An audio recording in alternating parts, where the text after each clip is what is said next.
This week was wild. World record paid for an LR4 used. Hold on to that one. Sarah Price rolls her Octa. And I think I know what's going on with Jaguar. Hello, my Rover friends. Welcome to Rover News Auction Reviews. I'm your buddy Justin. Let's dive into Rover News. The Stellantis deal, the memorandum of exploration, is still on the go, and I got to thinking about that. So Land Rover and Stellantis have got into this deal where they're looking under each other's hoods, seeing if they can do any business together.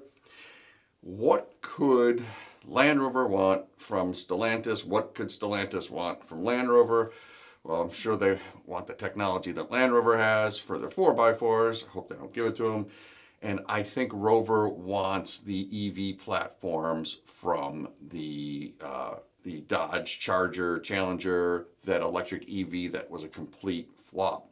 Those cars are here, ready to go, where the skateboards are, the batteries are. I think all that infrastructure was ready. Rover might see an opportunity, put the Jaguar bodies on those skateboards. Then they're US made, they got a US presence, probably help a lot with the current tariff situation. I'm thinking that's what they're gonna do, but man, what do I know? I'm just a big dummy. The next thing I'm thinking about Jaguar, since I'm a big dummy, everybody hated that car when it came out, the new Type 01. We're getting real close to seeing the final product, and everybody raged. If you've seen what's happened lately with Mercedes and their electric AMG, it's hideous. It's absolutely hideous. And Ferrari released their new Lucia, I think is how you say it. It looks like a weird, ugly jelly bean. If that was the Apple car, it would make sense. I know Johnny Ives did a lot of the designs, but it's supposed to be a Ferrari. And when you look at that, it doesn't go, oh my God, these cars are so inspiring and I want to drive them. Those two are just plain bad. And then you look at the Jaguar now and you're like, oh my God, the long hood. The Jaguar looks like a James Bond villain would be driving it, and it's really growing on me. I can't wait to see it in its final form.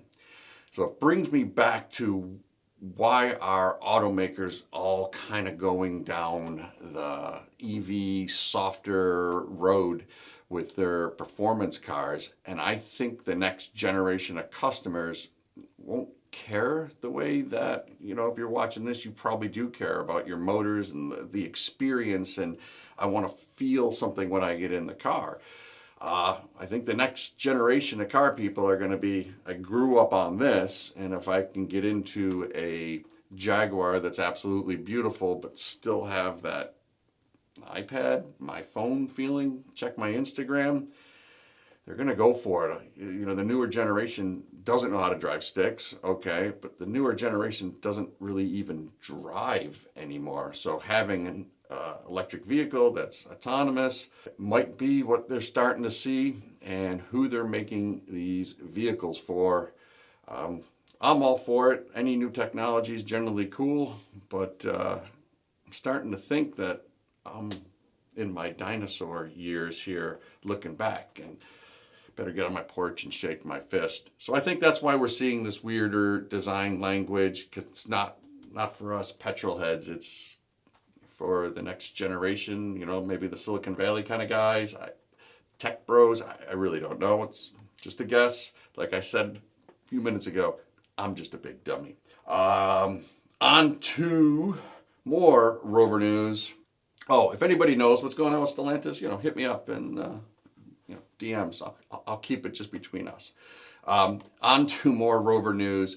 Sarah Price rolled the Rally Raid Octa on stage 3 or 4, I believe. Here's the video of it. And as you can tell, what the hell happened here? Obviously, she's an accomplished driver. What she did after the roll was just awesome. She went online, and it's on her Instagram page. I'm sure you guys follow. If you don't, you should.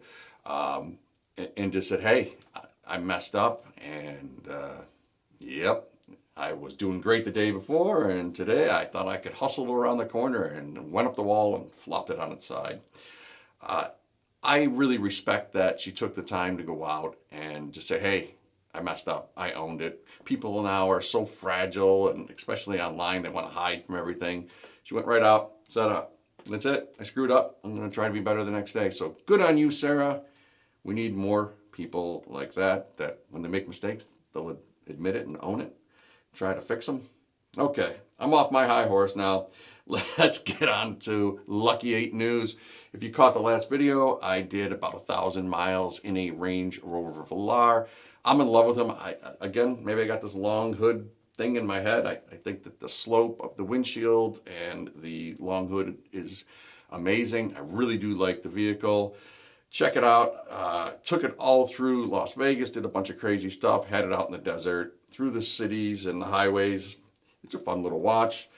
And more importantly, I have now, it's here in the parking lot, the official Roverball 2 Land Rover. It is a Defender 90 soft top NAS 94 5-speed, and I got a lot of work to do. So over the next couple weeks, I'm going to be pulling my hair out. Why do I do this to myself? We got perfectly good Rovers to drive. No, I want a high mileage one to prove Rovers don't quit. That's what we're going to do.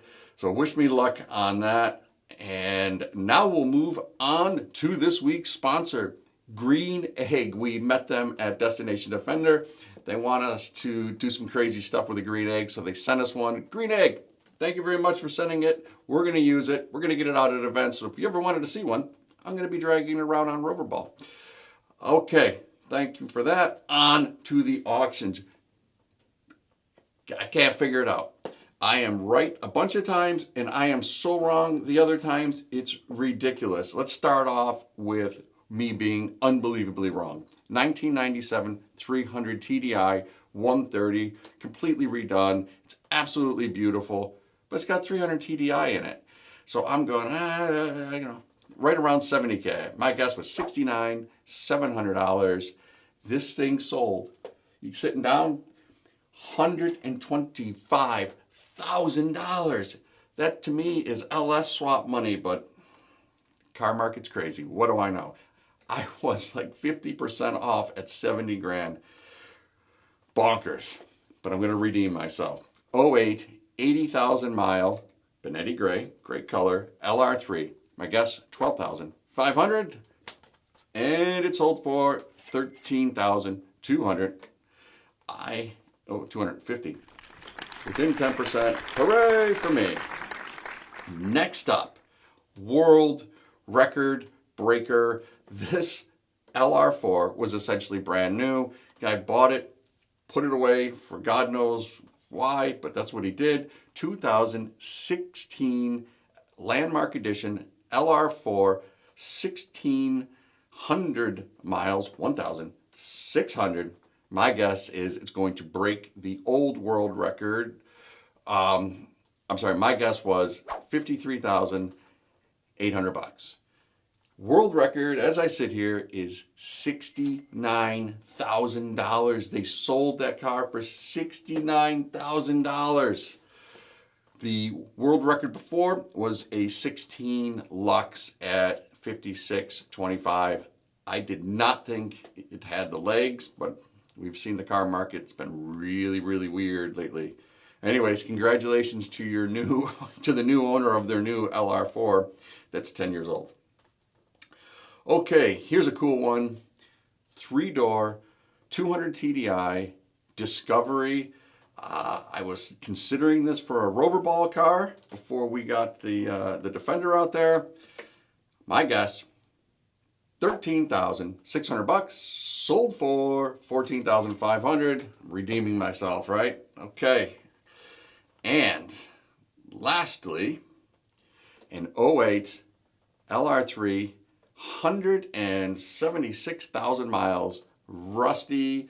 I think the frame was welded. It had a lot of like red flags, but it was also red, and I think people went nuts and wanted to have that red color car. Bid it up a little bit more than I thought, but I'm well within my guess rights. $5,900 is what I said this car was going to go for. Sold for 65. So I'm gonna call that a 10% win. Yay for me. All right, my Rover friends. Sorry I droned on quite a bit this week. Just remember, Roverball, Roverball, Roverball. I hope to see you there. Cheese, tacos. Go sign up in Anarch. Be sure to follow.